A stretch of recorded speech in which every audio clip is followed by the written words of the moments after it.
Today I just found out that I'm worthless. It's like, it's hopeless. It isn't going to get any better. No matter where I turn, there's no escape. The suffering is unbearable. And I'm absolutely no use whatsoever to anyone. It would be better for everyone if I was just gone. Everywhere I look, it's nothing but catastrophe. And I can't see any way out of it. I can't see any path forward whatsoever. You are nothing. You are nobody. You don't even deserve to live. You constantly are told that you're not pretty enough and not tall enough and not skinny enough and people are better. And when you're young, you think that means I'm not good enough as a person. Black, white. I'm here, you're there. I'm this, you're that. Anytime you have a name, anytime you have a label, you have an inherent division. And the division inherently causes conflict. And the conflict will inevitably cause wars. We're taught to endure. We're not taught to say, habla con todos, or to speak with everyone, or to share what's going on with you, or to talk to me about your life. If you had heart problems and saw a cardiologist, well, everyone would be concerned about you, would know you're doing better, and it would be open and honest with the crew, anybody you work with. Weird. But the most complicated organ in your body, if you have a problem with it, suddenly we don't want to talk about that. No, and you can get over it. And that's what people need to realize. You can be cured. You can get past it. That's what we need to realize. If you have depression, if you have anxiety, if you have post-traumatic stress disorder, if you have any kind of mental health condition, it's nothing to be ashamed of and it's nothing to hide and it's something to hit head on with. And I don't think there's anything wrong with having a mental health issue, either with yourself or with somebody that you love. If you're going through a divorce right now, if you're going through a financial problem right now, if you're going through an illness right now, if you are going through any form of crisis right now.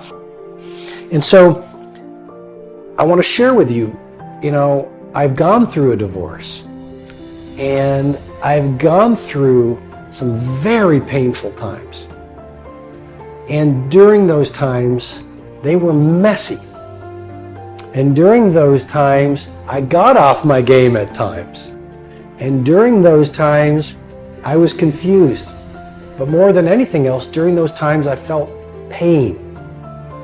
Worst thing you can do is what society suggests that you do. Escape, get busy, forget about it, lose yourself in work. Of course you have to work. Of course you have to show up. Your team needs you. Life needs you. Your family needs you. Life is for the living. I got it. But I don't believe that the answer to get through your pain is to escape in your pain. And too many people do that. And I've read the books that say to do that. You can't motivate yourself out of heartbreak. You've got to feel yourself through the heartbreak. I think it's that old Alanis Morissette song. The quickest way out is in. There are gifts in pain. There is glory in pain. That's how you develop the bravery. That's how you develop the humanity. Do not latch on to your depression. Do not personally identify with your depression. See it as you see winter, and winter always leads to spring and summer again. See it as you see nighttime. Nighttime becomes daytime again.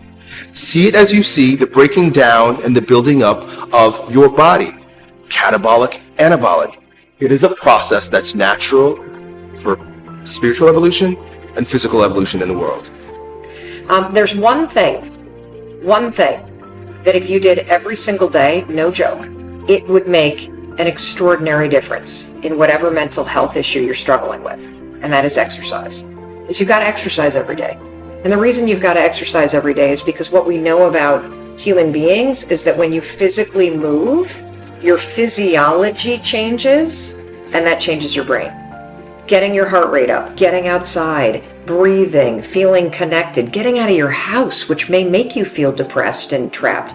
Doing that every day, that physical push. You don't have to run. You don't have to go to an aerobics class. Get outside with your dog in the woods. Walk with a good friend for 2 or 3 miles. Doing that every single day not only moves your body, which changes your mind, it gets you out of your physical environment, which is one of the things that people with depression tend to have a hard time doing. And it also creates a bit of momentum and a bit of a routine in your life. You take on just that single thing.